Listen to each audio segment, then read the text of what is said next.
Right. April 18th shift 2 గనక చూసుకున్నట్లయితే right.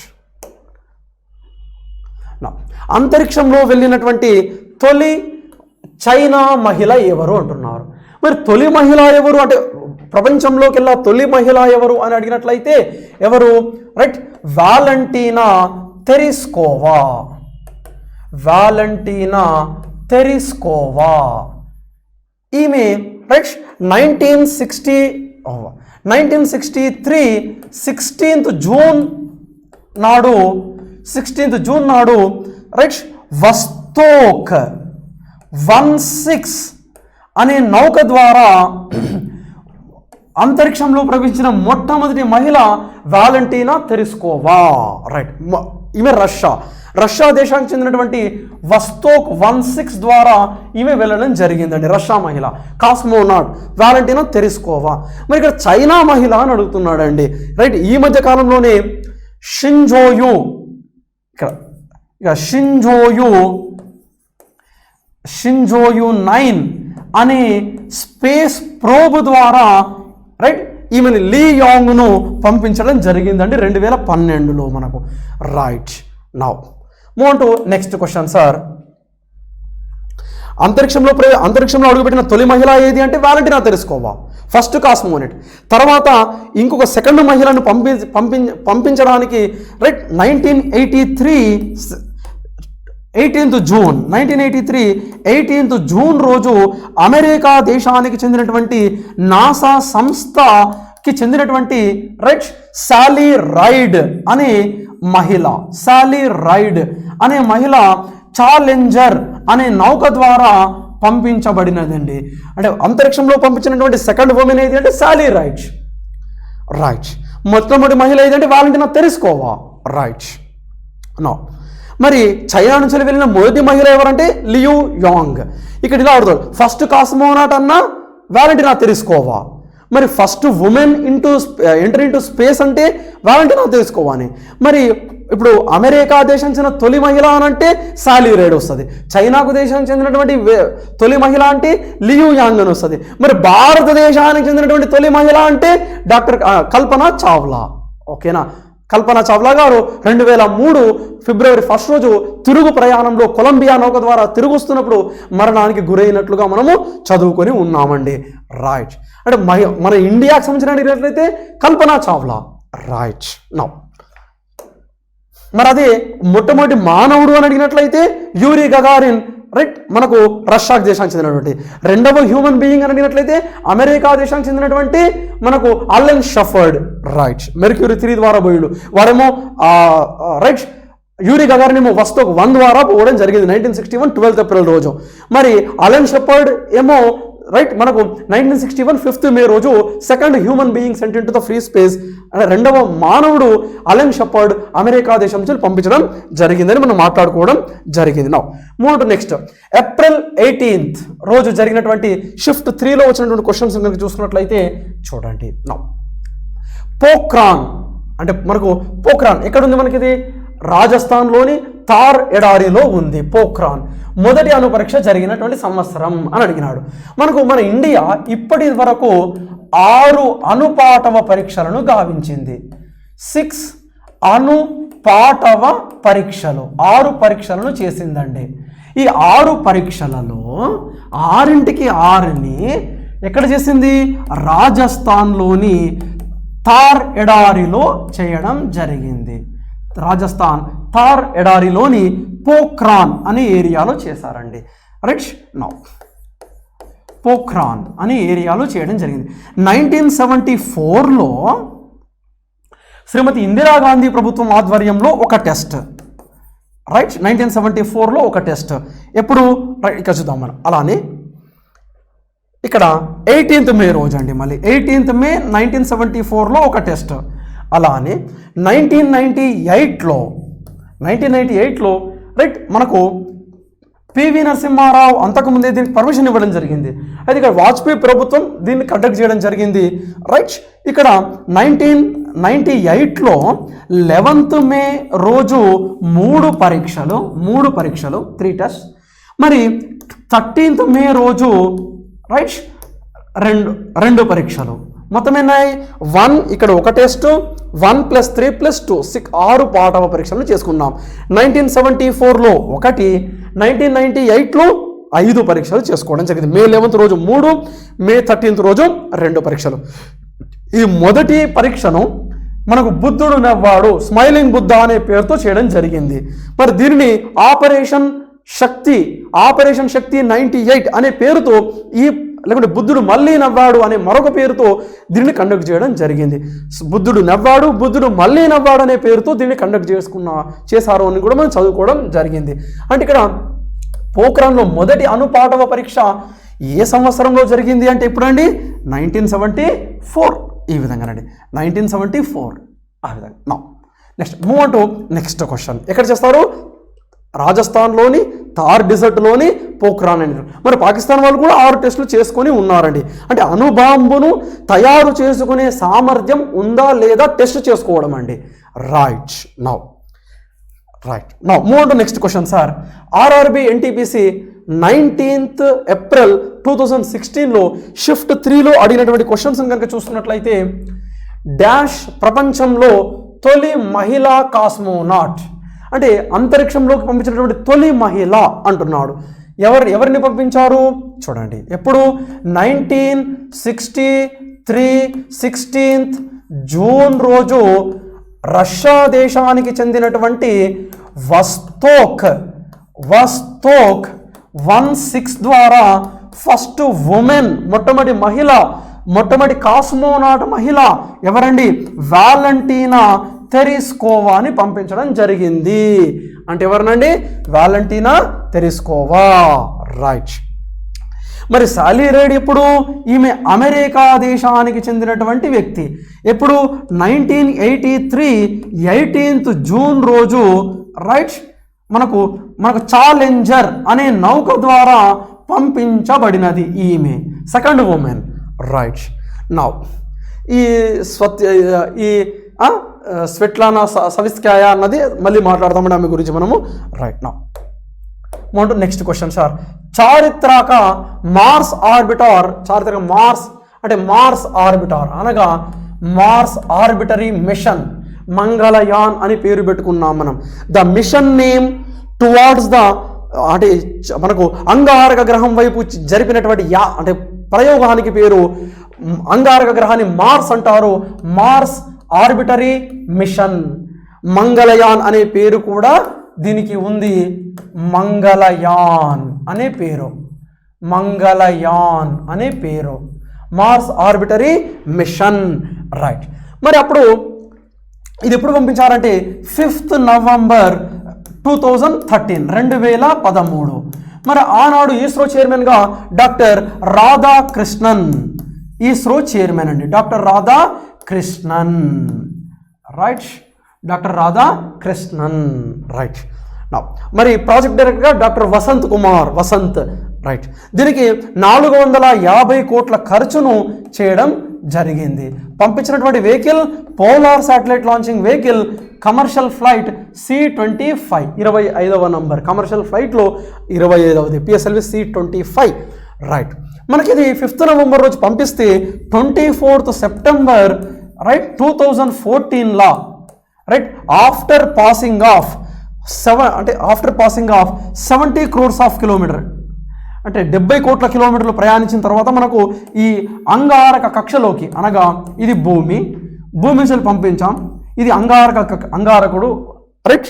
మనకి ఇక్కడ ఈ అంగారక గ్రహం చుట్టూ రైట్ ఈ అంగారక కక్షలోకి మన ఉపగ్రహం మన శాటిలైట్ ఎంటర్ చేయడం జరిగిందండి 24 September రోజు అండి. Right. Doctor Radhakrishnan. Right. Doctor Radhakrishnan అన్నాడు అనగా ఎవరండి? డాక్టర్ రాధాకృష్ణన్. రైట్. మరి ఇక్కడ కిరణ్ కుమార్. ఈ కిరణ్ కుమార్ ఆధ్వర్యం అంటే ఈ కిరణ్ కుమార్ డాక్టర్ AS కిరణ్ కుమార్ అంటాం మనము. AS కిరణ్ కుమార్. ఇతను కూడా అందరూ ఇస్రో చైర్మన్. మరి ఇతను PhD లేకుండా ఇస్రో చైర్మన్గా పనిచేసినటువంటి వ్యక్తి మాధవన్ నాయర్. రైట్. ఎప్పటి నుంచి మాధవన్ నాయర్ ఇతని ఆధ్వర్యంలో కూడా అద్భుతం జరిగింది. ఏంటిది అది? చంద్రయాన్ 1. రైట్. నౌ మరి చంద్రయాన్ 2 ఎవరి ఆధ్వర్యంలో? ఇప్పుడు మన రాకెట్ మ్యాన్ ఆఫ్ ఇండియాగా చెప్తున్నటువంటి రైట్ డాక్టర్ కైలాసవాదివో శివన్. రైట్. అనగా ఇప్పుడు ఆన్సర్ ఏది? డాక్టర్ రాధాకృష్ణన్. 450 కోట్లతో ఆనాడు PSLV 25 మనం మాట్లాడుకోవడం జరిగింది అంతా. Now move to next question sir. Right. Dash అనేది కక్షలో స్పేస్ స్టేషన్ కాదు. స్పేస్ స్టేషన్ అంటే స్పేస్ ల్యాబ్, అంటే అంతరిక్ష ప్రయోగశాల. ఇది భూమి అనుకుందాం. అంటే అంతరిక్షంలోనే, అంటే దాదాపుగా భూమి నుండి 3 నుండి 400 కిలోమీటర్ల ఎత్తులో అక్కడనే ఒక ప్రయోగశాలను కన్స్ట్రక్ట్ చేస్తారండి. అంతరిక్షంలో ఉండడం వల్ల దాన్ని ఏమంటారు? స్పేస్ ల్యాబొరేటరీ అంటారు, అంతరిక్ష ప్రయోగశాల అంటారు. మనకు తెలుసు అంతరిక్ష ప్రయోగశాలలు 5 ఉన్నాయి మనకు. ఏవేవి? ఫస్ట్ సాల్యూట్ 1, ఎవరిది? రష్యా వారిది, సాల్యూట్ 1. తర్వాత రైట్ మనకు స్కై ల్యాబ్, ఎవరిది? ఇది అమెరికా వాళ్ళది. 1979లో పడిపోవడం జరిగింది పసిఫిక్ మహాసముద్రంలో. దీని శకలాలు కూడా పడ్డట్టుగా చదువుకున్నాం మనం. తర్వాత మిర్, MIR, ఇది మళ్ళీ రష్యా వాళ్ళది. మిర్ అంటే ప్రపంచ శాంతి కొరకై అనే పేరుతో పంపించడం జరిగింది. తర్వాత మనకు తియాంగాంగ్ 1 ఎవరిది? ఇది చైనా వాళ్ళది. 2011లో కన్స్ట్రక్ట్ స్టార్ట్ చేశారు. 2018 1 ఏప్రిల్ రోజు అది పూర్తవుతుందనే సమయంలో టెక్నికల్ ప్రాబ్లం వలన అది మన భూమి మీద కూడా, మన బంగాళాఖాతంలో పసిఫిక్ మహాసముద్రంలో దీని శకలాలు పడ్డట్లుగా మనం 1 ఏప్రిల్ 2018 మొన్ననే 1 ఏప్రిల్ 2018 రోజు రైట్ ఇది పడిపోవడం జరిగింది ఉదయం రైట్ 4 గంటలకి. సరే, వేరే విషయం. నా అలానే ఇంకోటి చూసుకున్నట్లయితే అంటే international space station ISS, international space station 16 European దేశాలు కలిసి అంతరిక్ష ప్రయోగశాలను ఏర్పాటు చేసుకున్నాయండి. రైట్, ఇవి 5 మనకు ప్రధానమైనటువంటి ప్రయోగశాలలు, అంతరిక్ష ప్రయోగశాలలు. మరి అందులో లేనిది ఏది? ఇగో మిర్ ఉంది, అంటే ఇది కాదు. సాల్యూట్ రష్యా వాళ్ళది, స్కైలాబ్ అమెరికా వాళ్ళది, వాయాగర్ 1, ఈ వాయాగర్ 1 అన్నది స్పేస్ ప్రోబ్, అనగా విశ్వ రహస్యాలను తెలుసుకోవడానికి which travels deeply in to the space, అంటే చాలా ఎక్కువ దూరం ప్రయాణించే, అంటే చాలా విశ్వ రహస్యాలను తెలుసుకోవడానికి రైట్. ఇప్పుడు ఈ వాయాగర్ 1 అన్నది 1977లో 5th సెప్టెంబర్ రోజు పంపించారండి. ఎప్పుడు? 1977 5th సెప్టెంబర్ రోజు పంపిస్తే ఇది దాదాపుగా 1800 crores of kilometres, 1800 crores of kilometre ప్రయాణించి రైట్ దాదాపుగా ఇది మనకు ప్లూటో గ్రహాన్ని వరకు వెళ్ళడం జరిగింది. రీసెంట్గా ఏప్రిల్ 2018లో దీనిని ఫైర్డ్ అప్, కాల్చివేయడం జరిగింది నాసా వాళ్ళండి. ఇది నాసా వాళ్ళ యొక్క స్పేస్ ప్రోబ్. అంటే చూడండి, దాదాపుగా 35 సంవత్సరాలు ట్రావెల్ చేస్తూనే ఉంది, which travels deeply in to the space. అటువంటి వాటిని స్పేస్ ప్రోబ్స్ అంటారు, క్రాఫ్ట్స్ అంటారు. ప్రోబ్ అంటే అన్వేషణ, స్పేస్ను అన్వేషించేది కాబట్టి స్పేస్ ప్రోబులు అంటారండి. రైట్, ఇక్కడ చూడండి, అంటే ఏప్రిల్లో మండించేశారు దీనిని. మరి ఎలా మండించారు ఇక్కడ నుండి అంటే, అందులో ఇన్బిల్ట్గానే ఎక్స్ప్లోజివ్ మెటీరియల్ పెడతారు, దాన్ని క్లిక్ చేస్తే అది అక్కడ ఎక్స్ప్లోజ్ అయిపోతూ ఉంటుందండి. ఆ విధంగా వాయాగర్ 1 అనేది ఒక స్పేస్ ప్రోబ్ అండి, which travels deeply in to the space. Right, now next question చూసినట్లయితే, నౌ ఏప్రిల్ 22 షిఫ్ట్ 1లో వచ్చినటువంటి క్వశ్చన్స్ని చూసుకుందాం సార్. భారతదేశానికి చెందినటువంటి మొదటి స్పేస్ క్రాఫ్ట్ డాష్ ప్రయత్నంలో మార్స్ ఆర్బిటార్లోకి ప్రవేశించింది అంటున్నారు ఇక్కడ. ఇప్పుడు మనం భూమిపై నుండి ఇక్కడ అంగారక గ్రహం మార్స్ ఆర్బిటాల్ మార్స్ పైకి పంపిస్తున్నాం. మనకు అంగారక గ్రహం వైపు చేసినటువంటి యాత్రకు ఏమని పేరు పెట్టుకున్నాం? మార్స్ ఆర్బిటరీ మిషన్ అని పేరు పెట్టాం. దీనికి మంగళయాన్ అని కూడా పేరు పెట్టాం. ఎప్పుడు పంపించుకున్నాం? 5th నవంబర్ 2013లో పంపిస్తే అప్పుడు ఇస్రో చైర్మన్ ఎవరు? Right, doctor Radhakrishnan. రైట్, నా పంపిస్తే దాదాపుగా 450 కోట్ల ప్రాజెక్ట్ అండి ఇది. PSLV-C-25 ద్వారా, కమర్షియల్ ఫ్లైట్ 25 ద్వారా పంపించుకోవడం జరిగింది. ఇది మనకు 24 సెప్టెంబర్ 2014లో అంగారక కక్షలోకి తొలి ప్రయత్నంలోనే అంగారక కక్షలోకి ప్రవేశపెట్టబడినదండి. తొలి ప్రయత్నంలోనే. ఇక్కడ చూడండి, అనగా ఆన్సర్ ఏది? తొలి ప్రయత్నంలోనే. అందుకే ఇస్రో పట్ల అందరూ చూస్తున్నారు, తొలి ప్రయత్నంలోనే ఏ విధంగా సక్సెస్ అవుతున్నారు అని ఆ ప్రపంచమంతా మన వైపు చూస్తూ ఉందండి. ఇప్పుడు సపోజ్ భూమి నుండి చంద్రుని వైపుకు మొట్టమొదటిగా ప్రయత్నం చేసింది ఎవరు అంటే లూనా 4.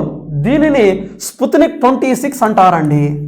Sputnik 26 Luna 4. దీనిని E06 అని కూడా అంటారండి. E6 అని కూడా అంటారు దీనిని. స్పుత్నిక్ 26 అంటే లూనా ఎవరిది? రష్యా.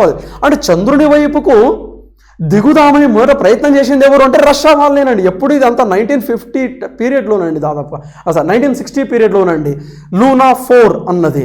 కానీ సక్సెస్ అయింది ఎవరు? అమెరికా వాళ్ళు సక్సెస్ కావడం జరిగిందండి.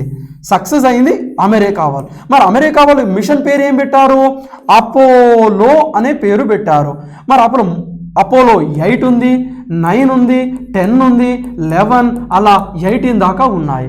మరి 8 ఫెయిల్యూర్, 9 పార్షియల్, 10 అంటే ఇది ఆర్బిటార్ని పంపించారు, 11లో దిగడం జరిగిందండి. అంటే తొలి ప్రయత్నంలో కాదండి అమెరికా వాళ్ళు కూడా, రష్యా వాళ్ళు కూడా.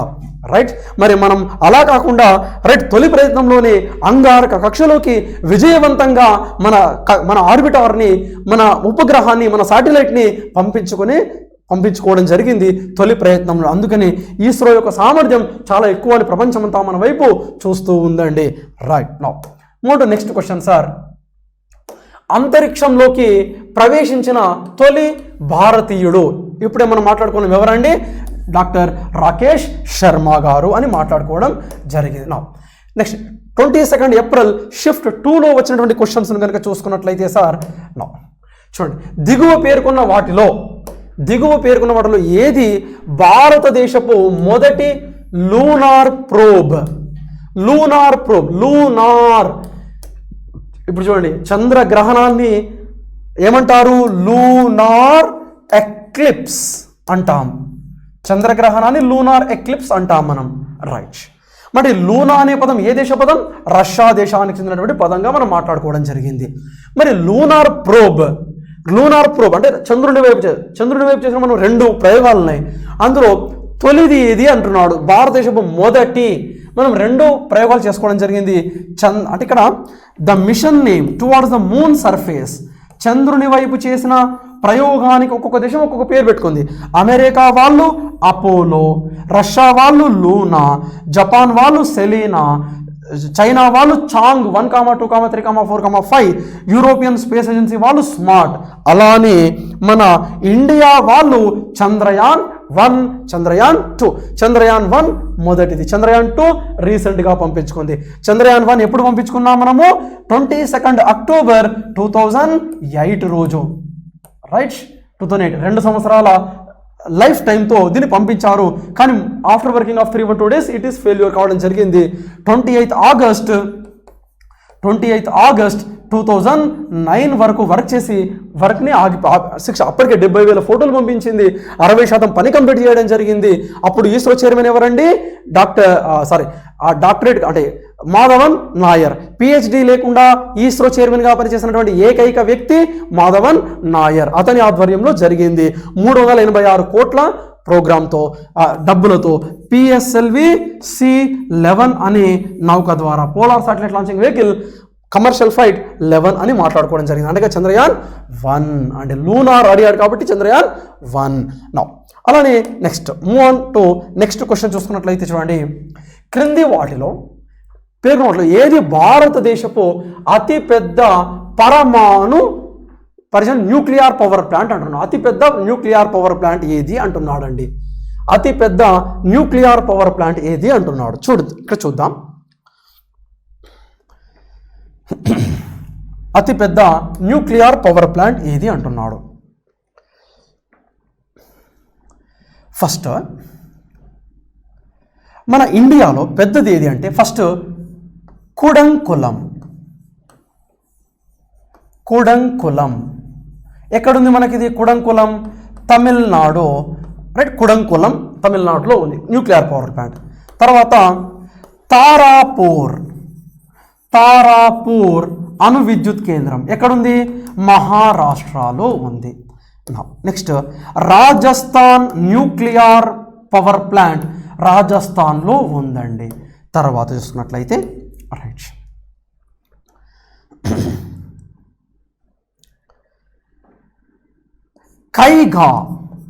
కైగా అణు విద్యుత్ న్యూక్లియర్ పవర్ ప్లాంట్ కైగా ఎక్కడ ఉంది మనకు కర్ణాటకలో ఉందండి.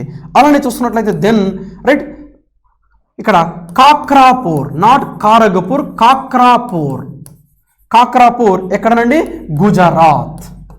తర్వాత చూసుకున్నట్లయితే నైరోరి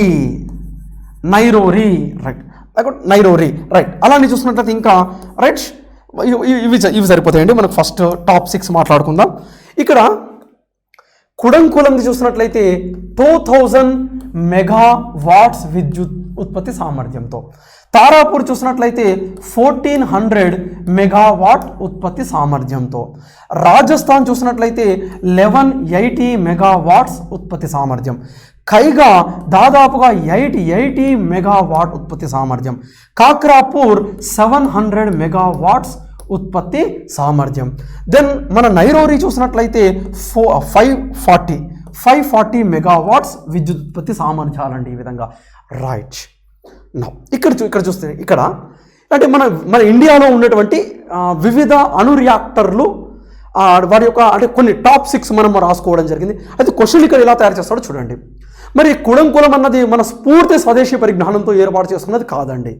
మరి ఇలా క్వశ్చన్ తయారు చేస్తాడండి. భారతదేశంలో పూర్తి స్వదేశీ పరిజ్ఞానంతో తయారు చేసినటువంటి right biggest nuclear power plant ఏది అని అడిగినప్పుడు ఆన్సర్ ఏదిగా ట్రీట్ చేస్తారండి? కాక్రాపూర్. పూర్తి స్వదేశీ పరిజ్ఞానంతో తయారు చేసింది. రీసెంట్గా ఎప్పుడండి 26 జూలై 2020 రోజు ఎవరండి మన ప్రధానమంత్రి అయినటువంటి నరేంద్ర మోడీ గారు దీనిని రిబ్బన్ కట్ చేయడం జరిగింది, ఓపెనింగ్ చేయడం జరిగింది. ఎక్కడనండి? గుజరాత్. క్వశ్చన్ ఇలా తయారు చూడండి. భారతదేశంలో పూర్తి స్వదేశీ పరిజ్ఞానంతో తయారు చేసిన అతిపెద్ద న్యూక్లియర్ పవర్ ప్లాంట్ అని అడిగినట్లయితే కాక్రాపూర్. అంతకుముందు ఏది ఉండే? తారాపూర్ ఉండేనండి. అంతకుముందు తారాపూర్ ఉండే, కానీ ఇప్పుడు కాక్రాపూర్ అయిపోయింది. కాబట్టి ఇప్పుడు ఫస్ట్ ఏదని గుర్తుపెట్టుకుంటారు? కాక్రాపూర్. పూర్తి స్వదేశీ పరిజ్ఞానంతో fully indigenous nuclear power plant Kakrapar. పూర్తి స్వదేశీ పరిజ్ఞానంతో తయారు చేసినటువంటి అతిపెద్ద రెండవ న్యూక్లియర్ రియాక్టర్ అంటే ఇది సెకండ్ ఇండిజినస్ బిగ్ అంటే తారాపూర్, మహారాష్ట్ర. రైట్. నౌ అంటే ఇక్కడ చూడండి, దిగువ పేర్కొన్న వాటిలో భారతదేశంలో అతిపెద్ద పరమాణు రియాక్టర్ అంటున్నాడు. అంటే ఇక్కడ ఏదండి? కుడంకులం. ఎక్కడుందండి? తమిళనాడు. అంటే ఇక్కడ అతి పెద్దది అడిగాడు అంతే. బిగ్గెస్ట్ న్యూక్లియర్ పవర్ ప్లాంట్ అన్నాడు. స్వదేశీ పరిజ్ఞానంతో అని అడగలేదు. స్వదేశీ పరిజ్ఞానంతో తయారు చేసిన అతిపెద్ద న్యూక్లియర్ పవర్ ప్లాంట్ అని అడిగినట్లయితే అప్పుడు ఏం చెప్తాం మనం? కాక్రాపూర్. కారగపూర్ కాదండి, కారగపూర్ వెస్ట్ బెంగాల్, ఇది కాక్రాపూర్ గుజరాత్. రైట్. నౌ అది కారగపూర్, ఇది కాక్రాపూర్. చాలా డిఫరెంట్ అండి రెండు. గుర్తుపెట్టుకోండి, సేమ్గా ఉండడం వల్ల కన్ఫ్యూజన్ అయ్యే అవకాశం ఉంది. Right sir. Move on to next question sir. లోలకం అంటే పెండ్యులం. మనకు తెలుసుకో, ఇలా పెండ్యులం రైట్ తిరుగుతూ ఉంటుంది. హరాత్మక ఆసిలేటర్, హార్మోనిక్ ఆసిలేటర్ వలె పనిచేస్తుంది. అందువల్ల దీనిని డాష్లో ఉపయోగిస్తారు. మనకు తెలుసు కదండి, గ్రాండ్ ఫాదర్ క్లాక్ అని తెలుసు మనకు. గ్రాండ్ ఫాదర్ క్లాక్ అదేనండి. గోడ గడియారాల్లో మనకు లోలకం ఉండేది కదా, ఇలా లోలకాలు చేస్తూ ప్రతి గంటకోసారి శబ్దం 10, మరి నెక్స్ట్ గంటకోసారి మళ్ళీ 10 అని చూపిస్తుండే. మన గ్రాండ్ ఫాదర్ క్లాక్ అంటుంటాం మనం. అందులో దేని ఆధారంగా పనిచేస్తుంది? అది లఘు లోలకం ఆధారంగా పనిచేస్తుంది. ఇలా చూస్తుంటే మనం లఘు లోలకాలు చూస్తూ ఉంటాం మనం, లఘు లోలకాలు. రైట్. గ్రాండ్ ఫాదర్ రిస్ట్ వాచ్లో ఉండదండి, గ్రాండ్ ఫాదర్ క్లాక్లో ఉంటుంది. అంటే గోడకే ఉంటుంది. ఒక్కొక్కటి మనకు 6 feet హైట్ కూడా ఉంటుందండి ఒక్కొక్కటి మనకు. రైట్. నౌ నెక్స్ట్ చూసినట్లయితే April 26 షిఫ్ట్ 3 క్వశ్చన్స్ కనుక చూసుకున్నట్లయితే సార్ మనము రైట్. నౌ అపోలో 11 చంద్రుడిపై ఓ ఫలికాన్ని వదిలింది. అందులో we came in dash for all mankind అని రాసి ఉంది. ఏముంది? పీస్, శాంతి సముద్రం అనే ఇవ్వడం జరిగింది వాళ్ళు కూడా. రైట్. పి అనగా పీస్. డి ఆన్సర్ అండి. రైట్. ఏమని రాసిందండి? We came in peace for all mankind, అంటే మానవ కళ్యాణానికై శాంతి కొరకై వచ్చాము అని అపోలో. అంటే ఇక్కడ ఈ అపోలో ఎవరిదండి? ద మిషన్, ఇది ఇది ఎర్త్ అండి, ఇది మూన్. చంద్రుడి వైపు చేసినటువంటి యాత్ర అమెరికా వాళ్ళు ఏమని పేరు పెట్టుకున్నారు దానికి? నాసా వాళ్ళు ఏమని పేరు పెట్టారు? అపోలో 11. యాక్చువల్గా 11 కాదంటే అపోలో 8 ఉంది, 8, 9, 10 కూడా ఉన్నాయి, అవి కొద్దిగా ఫెయిల్యూర్. అలానే 12, 18 వరకు కూడా ఉన్నాయి, ఇవి ఫెయిల్యూర్. రైట్. మరి అపోలో 11 నౌక మనకు రైట్ 20th జూన్ 1969లో పంపిస్తే, అంటే వాళ్ళు ఈ మార్స్ ఆర్బిటార్ దగ్గరికి వెళ్ళారండి. తర్వాత థర్డ్ ట్రయల్లో 20th జూలైలో వీళ్ళు అడుగు పెట్టడం జరిగింది. ముగ్గురు వెళ్ళడం జరిగింది. Neil Armstrong, Michael Collins, Edwin Aldrin. ఇందులో ఫ్లైట్ కమాండర్ అయినటువంటి నీల్ ఆర్మ్స్ట్రాంగ్ అడుగు పెట్టడం జరిగింది. రైట్. కాబట్టి చంద్రుడిపై కాలు మోపిన తొలి వ్యక్తిగా ఫ్లైట్ కమాండర్ అయినటువంటి నీల్ ఆర్మ్స్ట్రాంగ్ ప్రసిద్ధికి ఎక్కడ జరిగింది. మరి వాళ్ళు వచ్చేటప్పుడు కొద్దిగా ఖనిజాన్ని తీసుకొచ్చారు, 380 కిలోగ్రామ్స్ ఖనిజాన్ని తీసుకొచ్చారు. దాన్ని ఆర్మకాలైట్ ఖనిజం అని కూడా చదువుకోవడం జరిగిందండి. ఆర్మకాలైట్ అనే ఖనిజాన్ని తీసుకొచ్చారు. అంటే తెచ్చినటువంటి ఖనిజానికి ఏమని పేరు పెట్టారు? The material which is brought from the moon surface, armalcolite అని పేరు పెట్టారండి. నా అలానే చూసినట్లయితే మరి అదే చంద్రుని వైపుకు మొట్టమొదటిగా ప్రయోగం చేసింది ఎవరు? లూనా 4 రష్యా వాళ్ళు. కానీ సక్సెస్ అయింది ఎవరు అంటే అమెరికా వాళ్ళండి. నా భారతదేశం పంపించినటువంటి మొదటి శాటిలైట్ ఏది? ఇప్పుడే మాట్లాడుకున్నాం, ఏదండి? ఆర్యభట్ట అని మాట్లాడుకోవడం జరిగింది. ఎప్పుడు?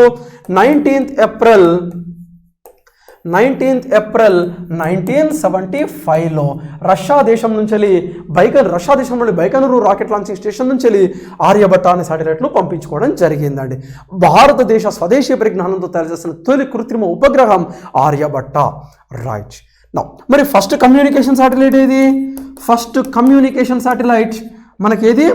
రైట్, యాపిల్, APPLE, యాపిల్ అనగా Ariane. Right. Ariane passenger payload experiment. First communication satellite ఏది?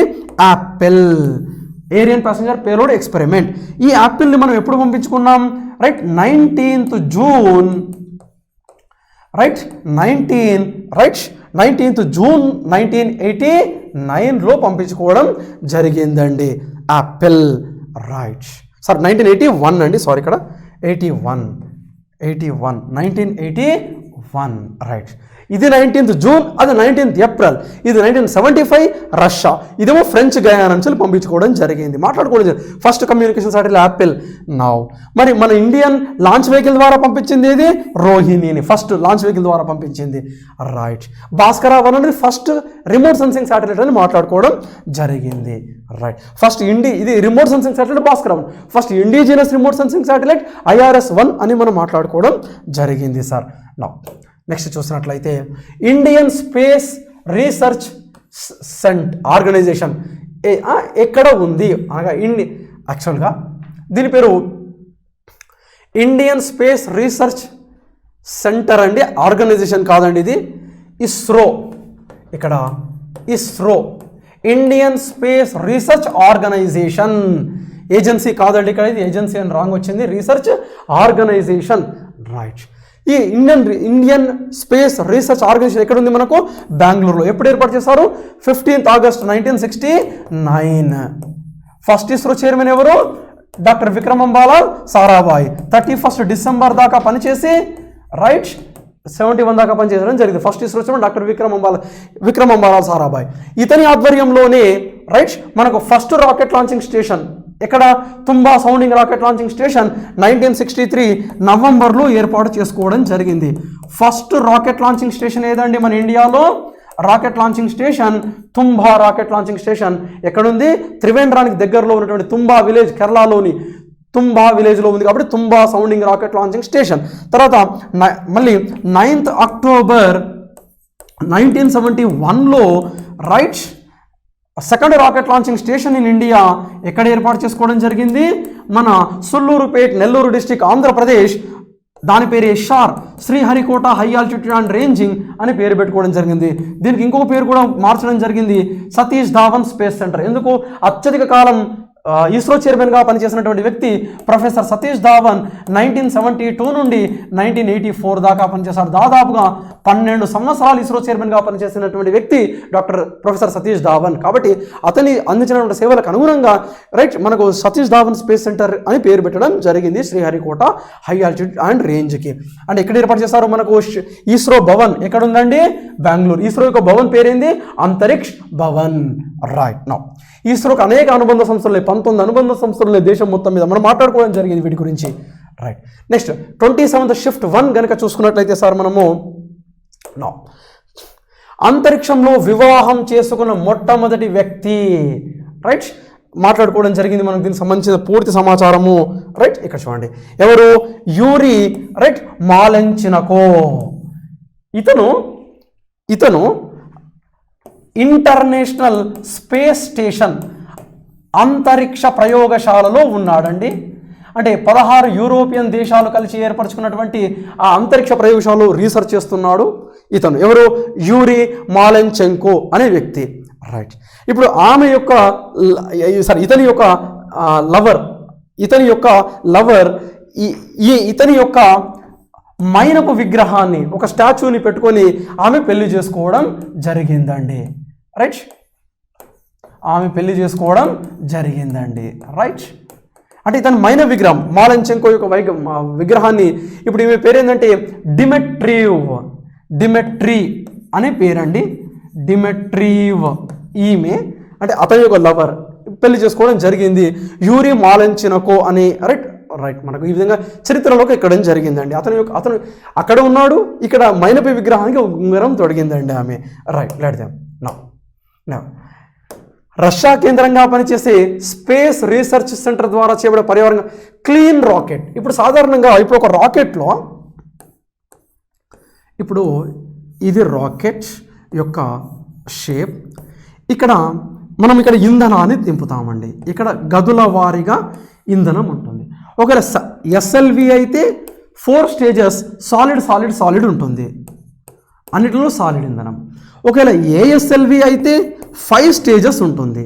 ఒకవేళ పిఎస్ఎల్వి అయితే 4 స్టేజెస్ సాలిడ్ లిక్విడ్గా ఉంటుంది. ఒకవేళ అది జిఎస్ఎల్వి అయినట్లయితే 3 స్టేజ్లు ఉంటుంది, సాలిడ్ లిక్విడ్ క్రయోగా ఉంటుందండి. సరే, ఇప్పుడు ఈ ఇంధనం అన్నది సాలిడ్, ఇక్కడ సాలిడ్గా హైడ్రాక్సిల్ టర్మినేటెడ్ పాలీబ్యూటాడైన్ను సాలిడ్ ఇంధనంగా, దీనికి అమోనియం పర్క్లోరేట్ను ఆక్సీకరణగా ఉపయోగిస్తారు. లిక్విడ్గా యూడిహెచ్ అన్సిమెట్రికల్ డైమిథైల్ హైడ్రోజన్, ఎంఎంహెచ్ మోనోమిథైల్ హైడ్రోజన్, వీటికి నైట్రోజన్ పెంటాక్సైడ్, నైట్రోజన్ టెట్రాక్సైడ్ను ఆక్సీకరణగా ఉపయోగిస్తారు. Liquid fuel. మరి క్రయో ఫ్యూయల్గా లిక్విడ్ ద్రవ ఆక్సిజను, ద్రవ హైడ్రోజన్ల మిశ్రమాన్ని ఉపయోగిస్తారు.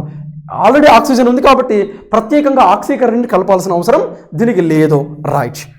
ఇక్కడ ఇవి వెళ్ళేటప్పుడు ఇప్పుడు ఇక్కడ రాకెట్ మోటార్ ఉంటుంది. దీనిని కోర్ భాగం అంటారు. కింద ఇలా ఉన్న దానిని కోర్ పార్ట్ అంటారు. ఈ కోర్ భాగంలో రాకెట్ మోటార్ ఉంటుంది. ఇక్కడ ఇంధనాలు మండింపబడి ఈ సన్నని నాజిల్ గుండా వేగంగా వాయువులు బయటకు వస్తుంది. యాక్షన్, చర్య, ప్రతి చర్యకి ఏముంటుంది? ఒక రియాక్షన్ ఉంటుంది, ప్రతి చర్య ఉంటుంది.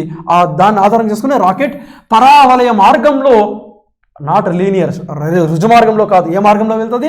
పరావలయ మార్గంలో ముందుకు ప్రయాణిస్తుంటుంది. పైకి వెళ్ళేటప్పుడు ఈ స్టేజ్లన్నీ, అందులో ఇంధనం పూర్తిగా మండిపోయి ఇవన్నీ కనుమరుగైపోతూ ఉంటాయి. ఈ స్టేజ్లన్నీ డిజపియర్ అయిపోతాయి. మనం ఎవరినైతే పంపించాలనో వాళ్ళని ట్రయాంగిల్లో పెడతాం. ఆ ట్రయాంగిల్కి మనం ఏమంటాం? మనం ఈ ట్రయాంగిల్లో పెడతాం. ఆ ట్రయాంగిల్కి ఏమని పేరు పెడతాం? మనము పేలోడ్ అని పేరు పెడతాం. ఇక్కడ పేలోడ్ అంటే పేలోడ్ మాత్రమే జరుగుతుంది. మిగతాదంతా మనకు విశ్వంలో విసిరివేయబడుతుంది. చెల్లా చెదురుగా space crowd, space junk dismantle అయిపోతూ ఉంటాయి. దాన్ని స్పేస్ పొల్యూషన్ అని కూడా అంటారు. ఇలా ఏమీ స్పేస్ క్రౌడ్, స్పేస్ పొల్యూషన్ లేకుండా పేలోడ్ని అంతరిక్షంలో తీసుకెళ్లాలన్న ఉద్దేశంతో రష్యా వాళ్ళు ఇటీవల డెవలప్ చేస్తున్నటువంటి ఆ నౌకకు ఏమని పేరు పెట్టారు అంటే అంగారా అని పేరు పెట్టడం జరిగిందండి. Right. Now move on to next question sir. 27th April shift 2లో వచ్చినటువంటి క్వశ్చన్స్ చూసినట్లయితే ఇక్కడ చూడండి. ఇక్కడ కాస్పార్ అనగా కమిటీ ఆన్ స్పేస్ రీసెర్చ్ అని అంటారండి. కమిటీ ఆఫ్ స్పేస్ రీసెర్చ్, కాస్పార్ అంటారు. ఈ కాస్పార్ ఏం చేస్తుందంటే దీనిని కాస్పార్ని 1958లో ఏర్పాటు చేయడం జరిగిందండి. 1958లో ఏర్పాటు చేయడం జరిగిందండి. రైట్. దీనికి అనేక బ్రాంచ్లు ఉన్నాయి. రీజనల్గా అమెరికాలో ఉన్నాయి, రష్యాలో కూడా ఉన్నాయండి. సరే, ఇది అంటే ఇప్పుడు మనము లేటెస్ట్ డెవలప్మెంట్స్ అంటే ఇప్పుడు ఏ దేశం ఒక ఉపగ్రహాన్ని ఎంత ఎత్తులోకి పంపించి ఎంత కాలం వరకు తిరుగుతుంది అంటే దాని యొక్క లైఫ్ టైం 5 ఇయర్సా 10 ఇయర్సా అన్న సమాచారాన్ని అందులో పొందుపరుస్తుంది. ఒక మ్యాగజైన్ రిలీజ్ చేస్తుందండి ఇది.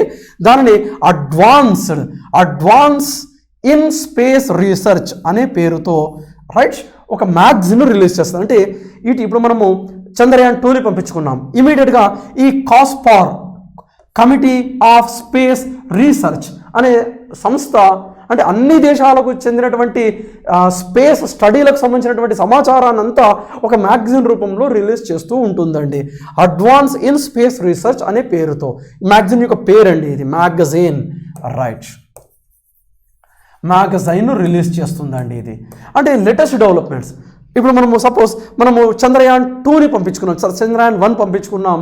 దాని 2 ఇయర్స్ లైఫ్ టైంతో ఆ విషయం అక్కడ ఉంటుందండి. ఇప్పుడు మనం IRNSS 1I పంపించుకోవడం జరిగింది, దానికి సంబంధించిన సమాచారం. రీసెంట్గా PSLV C-49 పంపించుకోవడం జరిగింది, దానికి సంబంధించినటువంటి సమాచారం ఇందులో ప్రచురితమవుతుంది. ప్రపంచ దేశాలన్నీ అంత ఎత్తులోకి ఆ ఎత్తుకి కాకుండా ఇంకా వేరే ఎత్తుకి ఉపగ్రహాలను పంపిస్తారు. సపోజ్ ఇప్పుడు వేరే దేశానికి చెందినటువంటి ఉపగ్రహం ఏదో దారి తప్పి తిరుగుతుంది అనుకోండి, అది మన ఉపగ్రహాన్ని ఢీకొట్టే ప్రమాదం ఉందనుకోండి, ఇమీడియట్గా మనం వీళ్ళకి చెప్తూ ఉంటాం, ఈ కాస్పర్ వాళ్ళకి చెప్తూ ఉంటాం, ఇగో ఈ ఉపగ్రహం మా ఉపగ్రహం వైపుకి వస్తుంది అని వీళ్ళకు కంప్లైంట్ చేస్తూ ఉంటామండి. రైట్, ఈ విధంగా. Right, now move to next question sir. Right, RRB NTPC April 28 shift 1లో వచ్చినటువంటి క్వశ్చన్స్ చూసినట్లయితే రైట్ చూడండి. రాకేష్ శర్మ అంతరిక్షంలోకి ప్రవేశించినటువంటి నౌక పేరు అన్నాడు. ఇప్పుడే మనం మాట్లాడుకోవడం జరిగింది. సోయూజ్ T-11 అనే నౌక ద్వారా ఎందులోకి సాల్యూట్ 7 అనే రష్యా యొక్క స్పేస్ ల్యాబ్లోకి 1984 3rd April to 11th April 7 days అక్కడ స్పెండ్ చేయడం జరిగిందని మాట్లాడుకోవడం జరిగిందండి. రైట్, మరి స్పేస్ ట్రాన్స్పోర్టేషన్ సిస్టాన్ని డెవలప్ చేసింది ఎవరు? రాక్వెల్ ఆర్గనైజేషన్ అండి. Right, now move to next question sir. మొదటి ఇండియన్ ఉపగ్రహం ఆర్యభట్టాను ఎప్పుడు పంపించుకున్నాం? మాట్లాడుకోవడం జరిగింది. 19th April 1975లో రష్యాలోని బైకనూరు రాకెట్ లాంచింగ్ స్టేషన్ ద్వారా పంపించుకున్నాం, అనగా C. Move to next question sir. ఎవరు డిజైన్ చేస్తారు ఆర్యభట్టాని? డాక్టర్ ఉడిపి రామచంద్రారావు డిజైన్ చేయడం జరిగిందండి. నెక్స్ట్ ఏప్రిల్ 28 రోజు జరిగినటువంటి షిఫ్ట్ 2లో చూసుకున్నట్లయితే సోవియట్ యూనిట్ పంపించండి, రష్యా వాళ్ళు పంపించినటువంటి స్పుత్నిక్ 2లో అంతరిక్ష కక్షలోకి పంపించినటువంటి మొదటి జంతువు ఏది అంటున్నాడు. ఇక్కడ ఇప్పుడు సాధారణంగా ఇప్పుడు మనకు 18th సెంచరీలోనే 18వ శతాబ్దంలోనే వివిధ జంతువులను పారాషూట్ ద్వారా, రాకెట్ల ద్వారా, అంటే పారాషూట్ ద్వారా పైకి పంపించడం, చాలా జంతువులను పంపించడం జరిగిందండి. కానీ అక్కడ కక్షలోకి వెళ్ళి తిరిగినటువంటి సక్సెస్ అయినటువంటి అంటే కక్షలోకి వెళ్ళి తిరిగినటువంటి శాటిలైట్ను పంపించింది రష్యా వాళ్ళు స్పుత్నిక్ 2 ద్వారా. ఎప్పుడు అంటే 3rd November 1957లో రైట్ రష్యా దేశానికి చెందినటువంటి స్పుత్నిక్ 2 అనే నౌక ద్వారా రైట్ ఎవరిని పంపించారు? లైకా అనే డాగ్ని పంపించడం జరిగింది. లైకా డాగ్ అంటే ఫస్ట్ లివింగ్ థింగ్, మొట్టమొదటి ప్రాణం ఉన్నటువంటి జీవరాశిని పంపించింది. అంటే చాలా వాళ్ళు పంపించడం జరిగింది. 1948, 1949లోనే అమెరికా వాళ్ళు రైట్ ఆల్బర్ట్ 1, ఆల్బర్ట్ 2 అనే మంకీలను, కోతులను కూడా పంపించడం జరిగిందండి. కానీ ఇవి ఎలా అంటే పూర్తిగా ఆర్బిటాల్లో తిరగలేవండి. అక్కడ దాకా వెళ్ళి ఇప్పుడు ఆల్బర్ట్ 2 అన్నది 134 కిలోమీటర్ వరకు వెళ్ళిందండి. రైట్. ఆల్బర్ట్ 2 అనే మంకీ 1949లో యూఎస్ఏ వాళ్ళు 134 కిలోమీటర్స్ పైకి పంపించడం జరిగింది ఆల్బర్ట్ 2. మరి ఈ ఆల్బర్ట్ 1 అనే మంకీ అంటే ఆ పారాషూట్ అంత ఎత్తులోకి వెళ్ళడానికన్నా ముందే చనిపోవడం జరిగిందండి ఆల్బర్ట్ 1 అనే మంకీ అండి. అంటే ఇక్కడ పంపించారు కానీ ఇవి పూర్తిగా కక్షలో తిరగలేదండి ఇవి. మరి మొట్టమొదటిసారిగా కక్షలో తిరిగినటువంటి ఆర్బిటార్లోకి ప్రవేశించింది మొట్టమొదటి లివింగ్ థింగ్ ఏది అని అడిగినట్లయితే లైకా అనే కుక్కనండి. ఇది ఒక బ్రీడ్, అంటే 2 బ్రీడ్లు కలపగా వచ్చిందండి లైకా అనే డాగ్. రైట్. 3 నవంబర్ 1957 స్పుత్నిక్ 2 ద్వారా రష్యా వాళ్ళు పంపించడం జరిగిందండి. అంటే ఆర్బిట్లోకి సక్సెస్ఫుల్గా ఆర్బిట్లోకి ప్రవేశించబడినటువంటి తొలి ప్రాణం ఉన్న first living thing sent into the free space Laika dog. మరి మిగతాయి పంపించారు. 1948లోనే ఆల్బర్ట్ 1 అనే మంకీని పంపించారు, ఆల్బర్ట్ 2 అనే మంకీని కూడా పంపించారు. కానీ ఇవి ఆర్బిట్లో ఆ విధంగా తిరగలేదండి ఇవి. రైట్. అంటే వెళ్ళేటప్పుడే ఫెయిల్యూర్ కావడం జరిగిందండి. రైట్. తర్వాత ఈ చైనా వాళ్ళు ఎలుకలను కూడా పంపించడం జరిగింది. సరే, వేరే విషయం అండి. అనగా ఏదండి లైకా డాగ్ ఒక కుక్క. ఇప్పుడు ఆల్బర్ట్ అన్నది ఏంటండి ఒక మంకీ అండి. ఇక్కడ పూర్తిగా రాంగ్ అండి. Right. Now move to next question sir. అంటే ఇక్కడ first living thing sent into the free space Laika dog by the Russian people by the help of Sputnik 2. Right. Now next question చూస్తున్నట్లయితే చూడండి. క్రింది ఏ అంతరిక్ష నౌకను డాక్టర్ రాకేష్ శర్మ అంతరిక్షంలో అతని చారిత్రక పర్యటన కొరకు ఉపయోగించారు? ఇప్పుడే మాట్లాడుకోవడం జరిగింది. ఏదండి సోయూజ్ T-11 ద్వారా పంపించడం జరిగిందని. నౌ అలానే ఎక్కడికి వెళ్ళాడు? సాల్యూట్ 7లోకి వెళ్ళడం జరిగిందండి. ఆయన సాల్యూట్ 7లోకి వెళ్ళాడు. దేని ఆధారంగా?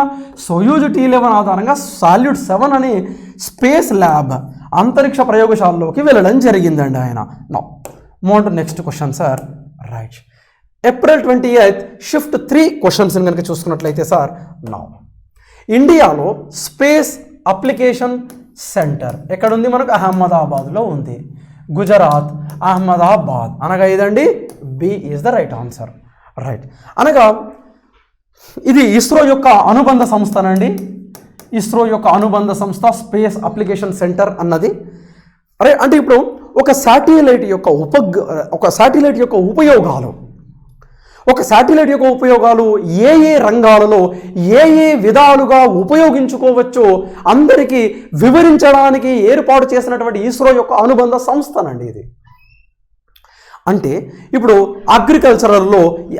వ్యవసాయ రంగంలో ఏ విధంగా ఉపయోగించుకోవచ్చు, ఫిషరీ అంటే చేపలు పట్టేటప్పుడు ఎక్కడ చేపలు ఎక్కువ ఉన్నాయో శాటిలైట్ ద్వారా చూసి అక్కడనే చేపలు పట్టవచ్చు. అలానే తుఫాన్ల రాకను దీని ఆధారంగా గుర్తుపట్టవచ్చు, సైక్లోన్ల రాకను దీని ఆధారంగా గుర్తుపట్టవచ్చు. అలానే బిజినెస్లో ఏ విధంగా అంటే వివిధ రంగాలలో, అలానే విద్యారంగంలో. ఇప్పుడు విద్యారంగంలో చూసుకుంటాం మనము. రైట్. ఇప్పుడు suppose Ekalavya programme, Doordarshan, Gyan Darshan, right, Nipuna, అలానే మనకు చూసుకోవచ్చు. మనకు రైట్ స్వయం ప్రభ అనే పోర్టల్స్ అన్నీ ఉన్నాయి, శాటిలైట్ ద్వారా నడుస్తూ ఉంటాయి. వీటన్నిటికు అంటే ఏ రంగాలలో అంటే ఇది భూమి అండి, ఇక్కడ ఉపగ్రహం ఉంది. ఈ ఉపగ్రహం యొక్క ఉపయోగాలను ఏ రంగాలలో మనం ఉపయోగించుకోవచ్చో వివరించే సంస్థ శాటిలైట్ అప్లికేషన్ సెంటర్ అండి. అహ్మదాబాద్లో ఉందండి. నా నెక్స్ట్ క్వశ్చన్ చూసుకున్నట్లయితే, మరి ఇంకా క్వశ్చన్ ఇక్కడ చూసుకున్నట్లయితే, మరి ఇక్కడ బెంగళూరులో చాలా సంస్థలు ఉన్నాయండి. రైట్. మనకు ఇస్రో యొక్క అనేక సంస్థలు ఉన్నాయి. ఇప్పుడు విక్రమ్ సారాభాయ్ స్పేస్ సెంటర్, అలానే Isaac Indian satellite application centre, అలానే liquid propulsion satellite centre, right, SHAR, ఇలా మనం ఇవన్నీ ఇలా మాట్లాడుకోవడం జరిగింది. అలానే మనకు right stars satellite tracking and ranging system Tamil Nadu కడలూరులో ఉందని, తర్వాత డెవలప్మెంటల్ ఎడ్యుకేషనల్ కమ్యూనికేషన్ యూనిట్ అహ్మదాబాద్లో ఉంది అని, తర్వాత యాంట్రిక్స్ కార్పొరేషన్ బెంగళూరులో ఉంది. అంటే ఇస్రో యొక్క వాణిజ్య కార్యకలాపాలను చూస్తుంది యాంట్రిక్స్ కార్పొరేషన్. అలానే స్పేస్ కమిషన్ ఇస్రో చేపట్టబోయే భవిష్యత్తు కార్యక్రమాలను, రైట్. తర్వాత డిపార్ట్మెంట్ ఆఫ్ స్పేస్ అంటే ఇస్రో యొక్క ఎంప్లాయీస్ని రిక్రూట్మెంట్, రిటైర్మెంట్, ప్రమోషన్స్ చూస్తూ ఉంటుందని మనం మాట్లాడుకోవడం జరిగిందండి. అందులో ఒక సంస్థ మనకు స్పేస్ అప్లికేషన్ సెంటర్, లేకుంటే శాటిలైట్ అప్లికేషన్ సెంటర్ అని కూడా అంటారు. అంటే ఇక్కడ ఏంటంటే శాటిలైట్ యొక్క ఉపయోగాలను భిన్న రంగాలలోకి అప్లై చేసుకోవడము.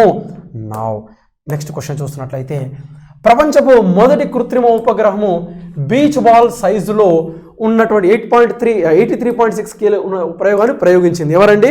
Soviet union. అదేనండి మనము 4th అక్టోబర్ 1957 రోజు రష్యా దేశానికి చెందినటువంటి స్పుత్నిక్ 1 అండి. ఇది ఏమో కాదు, స్పుత్నిక్ 1 అండి ఇది. రైట్, మనకు 23 ఇంచెస్ అంటే 23 ఇంచెస్ అంటే బీచ్ బాల్ సైజ్ అంటే సైజ్ ఉంటుంది కండి, అలా సోవియట్ యూనియన్ వాళ్ళు పంపించడం జరిగిందండి. నా నెక్స్ట్ క్వశ్చన్ చూసినట్లయితే ఇస్రో ద్వారా నిర్మించబడినటువంటి మొదటి ప్రత్యేక వాతావరణ ఉపగ్రహం మెట్సాట్ అన్నది. ఈ మెట్సాట్ని ఎక్కడికి పంపిస్తారంటే మనము జియోసింక్రోనస్ GSOలోకి పంపిస్తారండి. జియోసింక్రోనస్ ఆర్బిట్లోకి పంపిస్తారు మెట్సాట్. ఫస్ట్ మెటీరియోలాజికల్ శాట్ కల్పనా శాట్ అండి. మన ఇండియా యొక్క ఫస్ట్ మెట్ శాట్ అంటే మెటీరియోలాజికల్ శాటిలైట్ ఏదంటే కల్పనా శాట్. గుర్తుపెట్టుకోవాలి, కల్పన ఫస్ట్ మెట్ శాట్ ఏదండి? కల్పనా శాట్, మన ఇండియా వాళ్ళది. మరి అది ఫస్ట్ రిమోట్ సెన్సింగ్ శాటిలైట్ ఏదండి? భాస్కర 1. మరి first indigenous remote sensing satellite అని అడిగినట్లయితే IRS 1. మరి ఫస్ట్ కమ్యూనికేషన్ శాటిలైట్ అడిగినట్లయితే యాపిల్. మరి అది ఫుల్లీ ఇండిజినస్ అని భారతదేశ పూర్తి స్వదేశీ పరిజ్ఞానంతో తయారు చేసిన తొలి కృత్రిమ ఉపగ్రహం అని అడిగినట్లయితే ఆర్యభట్ట. రైట్, చూడండి, తొలి కృత్రిమ ఉపగ్రహం అడిగినట్లయితే ఆర్యభట్ట, కమ్యూనికేషన్ శాటిలైట్ అడిగినట్లయితే యాపిల్, రిమోట్ సెన్సింగ్ శాటిలైట్ అడిగినట్లయితే భాస్కర 1, పూర్తి స్వదేశీ పరిజ్ఞానంతో తయారు చేసిన రిమోట్ సెన్సింగ్ శాటిలైట్ అని అడిగినట్లయితే IRS 1. మరి ఫస్ట్ మెటీరియోలాజికల్ శాటిలైట్ అని అడిగినట్లయితే కల్పనా శాటిలైట్. నా అది ఎక్కడికి పంపించారు? ఈ కల్పనా శాటిలైట్ను జియోసింక్రోనస్ GSOలోకి పంపించడం జరిగిందండి. Geostationary orbit, geosynchronous orbit, వృత్తాకారంలో తిరుగుతూ ఉంటుందండి అది. నా next question. Next shift to April 29లో అడిగినటువంటి క్వశ్చన్ చూసినట్లయితే చూడండి, 1958లో US ప్రయోగించినటువంటి మొదటి ఉపగ్రహం ఎక్స్ప్లోరర్ 1 ఎక్కడుందండి? ఎక్స్ప్లోరర్ 1 ఇదండి. ఇప్పుడు ఫస్ట్ ఇక్కడ చూసుకున్నట్లయితే మనము ఫస్ట్ మనకు 4th అక్టోబర్ 1957లో రష్యా వాళ్ళు స్పుత్నిక్ 1ని పంపించడం జరిగిందండి. Russia Sputnik 1. తర్వాత 3rd నవంబర్ 1957లోనే రష్యా దేశానికి చెందినటువంటి స్పుత్నిక్ 2ని పంపించారు. దీని ద్వారా లైకా అనే డాగ్ని పంపించారు అని మాట్లాడుకోవడం జరిగింది. దీని తర్వాత మనకు 31st జనవరి 1958లో అమెరికా వాళ్ళు ఒక ఎక్స్ప్లోరర్ 1 అనే నౌకను పంపించారండి. ఎందుకు పంపించారంటే భౌమ్య అయస్కాంతత్వ అధ్యయనంలో భాగంగా, జియోమాగ్నెటిజం అధ్యయనంలో భాగంగా, అలానే సహజ వనరులు న్యాచురల్ రీసోర్సెస్ సహజ వనరుల అధ్యయనంలో భాగంగా ఎక్స్ప్లోరర్ 1ని 31st జనవరి 1958లో పంపించడం జరిగింది. ఎవరండి? అమెరికా వాళ్ళు. నాసా. అబ్రివేషన్ ఏంటండి? NASA, national aeronautical space administration. దీనికన్నా ముందు ఫస్ట్ దీనికి పేరు నాకా అనే పేరు ఉండే. నాకా, NACA. నాకా కాస్త ఇప్పుడు నాసాగా మారింది. నాకా అంటే ఇక్కడ national aerodynamic right committee for aerodynamics, national aerodynamical, ఒక్క నిమిషం అండి, ఇక్కడ నేషనల్ రైట్ అడ్వైజరీ అంటే సలహాలు ఇచ్చే అడ్వైజరీ కమిటీ ఫర్ ఏరోడైనమిక్స్ అనేది ఉండే, నాకా కాస్త నాసా అనే పేరుగా మార్చడం జరిగింది. నేషనల్ ఏరోనాటికల్ స్పేస్ అడ్మినిస్ట్రేషన్గా నాసా అనే పేరు పెట్టడం జరిగింది. నాసా వాళ్ళ యొక్క ఫస్ట్ శాటిలైట్ అని మనము ఎక్స్ప్లోరర్ 1 అని చెప్పుకోవచ్చు. జియో మ్యాగ్నెటిజం అంటే భౌమ్య అంటే ఇక్కడ ఇది ఎప్పుడు 1958లో, మరి అంతకుముందే 16వ శతాబ్దంలోనే 16th సెంచరీలోనే విలియం గిల్బర్ట్ ప్రకారము భూమి ఒక పెద్ద అయస్కాంతము అంటే భూమి యొక్క పెద్ద అయస్కాంతము అని చెప్పడం జరిగింది విలియం గిల్బర్ట్. మరి ఆ భూమి యొక్క అయస్కాంతత్వాన్ని చదవడంలో భాగంగా ఎక్స్ప్లోరర్ 1 అనే నౌకను పంపించడం జరిగింది అమెరికా వాళ్ళండి. నా ఇంకా చూసుకున్నట్లయితే చూడండి, ఇక్కడ మొదటిసారి ఇండియాలో జిఎస్ఎల్వి ఎప్పుడు ఉపయోగించారు? 2000 సంవత్సరంలో, రైట్. మరి మనకి ఇక్కడ 2000 సంవత్సరంలో. మరి అదే మనకు 1979, 1980లో SLV satellite launching vehicle, 1980s augmented satellite launching vehicle 87లో, నెక్స్ట్ 1993, 1994 మధ్యలో పోలార్ శాటిలైట్ లాంచింగ్ వెహికల్, 2000లో geosynchronous satellite launching vehicle, 4th generation launching వెహికల్ను యూజ్ చేసుకున్నాం. నా అలానే చూసుకున్నట్లయితే ఇండియన్ స్పేస్ ప్రోగ్రామ్ ప్రధాన ఉద్దేశాలు అంటున్నాడు. ప్రధానంగా ఏ ఉద్దేశాలతో మన ఇండియన్ అంతరిక్ష అధ్యయనం ఎందుకు? ప్రధానంగా ఉపగ్రహం, ఇక్కడ మాస్ కమ్యూనికేషన్ మరియు విద్య. ఎస్ కరెక్టే. మనకు డెవలప్మెంటల్, ఇప్పుడు మనము స్వయం ప్రభ ఎక్కడో ఢిల్లీలో ఒక ఐఐటి ప్రొఫెసర్, ఎక్కడో ఒక ఖరగ్పూర్ ఐఐటి ప్రొఫెసర్, ఎక్కడో ఒక ముంబై ఐఐటి ప్రొఫెసర్ చెప్తున్నటువంటి క్లాస్ని ఈనాడు మారుమూల పల్లెలో ఉన్నటువంటి విద్యార్థి తన ఫోన్లో ఇంటర్నెట్ ద్వారా చూస్తూ ఉన్నాడు. కారణం ఏంటి అంటే శాటిలైట్ కమ్యూనికేషన్, రైట్. నౌ అలానే ఒక కార్పొరేట్ ఒక పెద్ద కార్పొరేట్ హాస్పిటల్లో పనిచేస్తున్నటువంటి ఒక డాక్టర్ చేస్తున్నటువంటి ఆపరేషన్ను ఒక మారుమూల పల్లెలో ఉన్నటువంటి ఒక ఆర్ఎంపీ డాక్టర్ చూస్తూ ఉన్నాడండి.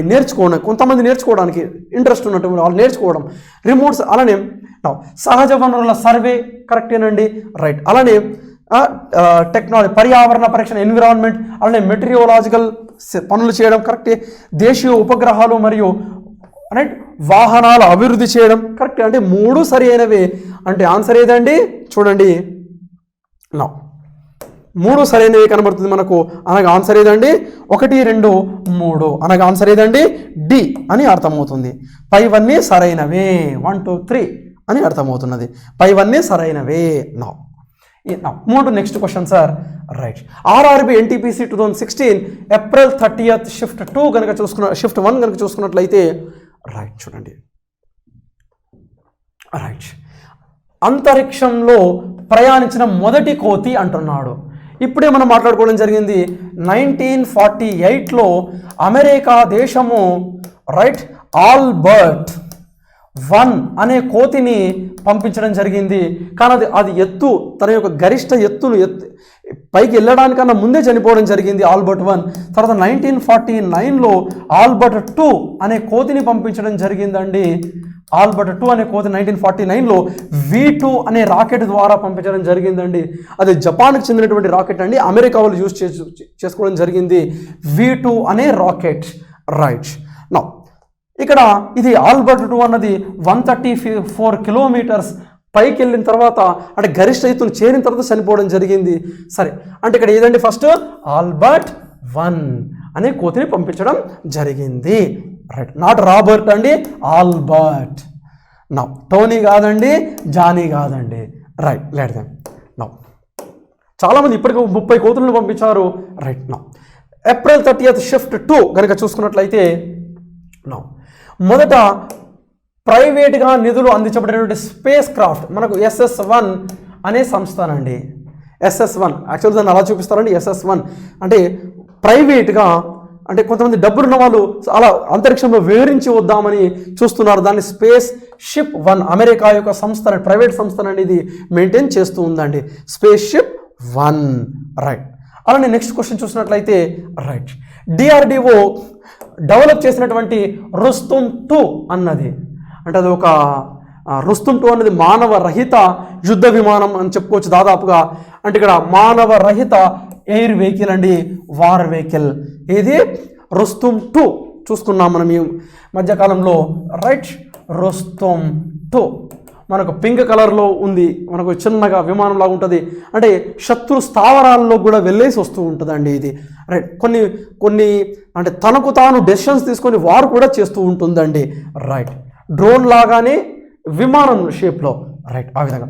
ఇంకా చూసుకున్నాం మనము ఏప్రిల్ 30th షిఫ్ట్ 3 క్వశ్చన్స్ కనుక చూసుకున్నట్లయితే సార్ చూడండి, ఇప్పుడు యాపిల్ కంపెనీ వాడుతున్నటువంటి మోనోక్రోమ్ లోగో మనకు తెలుసు. యాపిల్ కంపెనీ లోగో రైట్ ఇలా ఎవరో ఇలా ఒకసారి కొరికినట్లుగా ఇలా ఉంటుందని మనం చూసుకుంటాం. యాపిల్ లోగో స్టార్టింగ్లో ఇప్పుడు 98కి ముందు మనకు న్యూటన్ సైంటిస్ట్ ఒక యాపిల్ చెట్టు కింద కూర్చున్నప్పుడు యాపిల్ కింద పడ్డప్పుడు అతను ఒక ఆలోచన వచ్చింది, కొత్త ఆలోచన. యాపిల్ కింద ఎందుకు పడ్డది, పైకి ఎందుకు పడలేదు అనే ఆలోచన అతనికి రావడం జరిగింది. ఆ బొమ్మ యొక్క చిత్రాన్ని యాపిల్ కంపెనీ ఉపయోగించుకోవడం జరిగిందండి. 98కి ముందు అండి. రైట్, నా తర్వాత 1998లో మార్చడం జరిగింది. ఇట్లా అంటే బై 10 యాపిల్ అంటే ఎవరో కొరికినటువంటి యాపిల్ అనే సంకేతంతో ఈ విధంగా చూపించడం జరుగుతుంది. మనకు యాపిల్ యొక్క సింబల్ 1998 నుండి రైట్ ఈనాటికి మనం ఈ బయటన యాపిల్ని యూజ్ చేస్తున్నాం. ఆ మధ్యకాలంలో దీనిపైన రెయిన్బోను కూడా పెట్టడం జరిగింది, అంటే డిఫరెంట్ కలర్స్. కానీ అది మళ్ళీ బ్యాన్ చేసి మళ్ళీ ఇప్పుడు ఒకటే కలర్ ప్లేన్గా చూసుకుంటున్నాం అది. సరే, 1998లో అంటే దానిని మోనోక్రోమాటిక్ అంటే స్టార్టింగ్లో డిఫరెంట్ రెయిన్బో కలర్స్ ఉండేవి. ఇప్పుడు మోనోక్రోమ్ అంటే సింగిల్, మోనోక్రోమాటిక్ అంటే ఒకే ఒక రంగు ఉన్నటువంటి యాపిల్ సింబల్ని ఉపయోగిస్తున్నామండి మనము. రైట్, ఇలా కనుక ఉన్నట్లయితే ఎవరో కొరికినట్లుగా ఇలా యాపిల్. రైట్, సరే అనుకుందాం సార్. రైట్, నా ఈ విధంగా. రైట్, నా బై 10 యాపిల్ 1998 నుంచి మొదలయ్యిందండి. అంతకుముందు రెయిన్బో ఉండే, అందులోనే రెయిన్బో ఉండే. కానీ అంతకు ముందు చూసినట్లయితే యాపిల్ ఒక చెట్టు కింద అంటే న్యూటన్ చెట్టు కింద కూర్చొని యాపిల్ చెట్టు కింద కూర్చున్నట్లుగా, అంటే సపోజ్ ఇది యాపిల్ చెట్టు అనుకుందామండి. ఇది ఇక్కడ న్యూటన్ పర్సన్ కూర్చున్నట్లుగా, ఇక్కడ యాపిల్ పడుతున్నట్లుగా, ఇతని చేతిలో ఒక యాపిల్ ఉన్నట్లుగా ఈ డయాగ్రామ్ని లోగోగా ఉపయోగించారు. Right, now sir next question చూసినట్లయితే 1998 నుంచి మొదలయ్యిందండి. అది భారతదేశపు మొదటి ఇండిజినస్ సూపర్ కంప్యూటర్ ఏదండి? పరమ్ 8000. ఎక్కడుంది? ఇదిగో పరమ్ 8000. రైట్, ఇప్పుడు సూర్యుడు మన ఇస్రో చంద్రుడి వైపుకు చేసే యాత్రకు ఏమని పేరు పెట్టాం? ఆదిత్య L1 అని పేరు పెట్టుకున్నాం. రైట్, మన మొట్టమొదటి రిమోట్ సెన్సింగ్ శాటిలైట్ ఏది? భాస్కర 1. ఈ పరమ్ యువ 2 అన్నది కూడా ఒక సూపర్ కంప్యూటరేనండి. మన ఇండియాలో అంటే మన కంప్యూటర్స్లో 2 రకాలు ఉంటాయని మాట్లాడుకున్నాం. ఒకటి పర్సనల్ కంప్యూటర్, ఇంకోటి సూపర్ కంప్యూటర్. రైట్, మన భారతదేశంలో ఉన్నటువంటి ఫస్ట్ పర్సనల్ కంప్యూటర్ ఏది? సిద్ధార్థ్ అన్నది మాట్లాడుకోవడం జరిగింది. సిద్ధార్థ్ భారతదేశంలో తొలి కంప్యూటర్ సిద్ధార్థ్ పర్సనల్ కంప్యూటర్. మరి సూపర్ కంప్యూటర్ ఏది మన ఇండియాలో అంటే మనకు తెలుసు ఏది? పరమ్ 8000. తర్వాత పరమ్ 8900 వచ్చింది, పరమ్ 10000 కూడా వచ్చింది. పరమ్ 10000కి పరమ్ అనంత్ అని పేరు పెట్టుకున్నాం. ఇలాగ పరమ్ సిరీస్లో చాలా ఉన్నాయి మనకు. సరే, ఇదొక ఇప్పుడు Pratyush fastest super computer in India అని కూడా మనం మాట్లాడుకోవడం జరిగింది. రైట్, నౌ నెక్స్ట్ క్వశ్చన్ చూసినట్లయితే రైట్ అంతరిక్షంలోకి పంపిన మొదటి శాటిలైట్ ఏది? స్పుత్నిక్ 1. ఎక్కడుంది? స్పుత్నిక్ 1. రైట్, నా స్పుత్నిక్ 1 పంపించడం జరిగింది. అది తిరిగి మళ్ళీ భూమి మీదకి తిరగడం జరిగింది. రైట్, నా నెక్స్ట్ క్వశ్చన్ చూసినట్లయితే రైట్ భారతదేశం తన మొదటి శాటిలైట్ను ఎప్పుడు ఆరంభించింది అంటున్నాడు.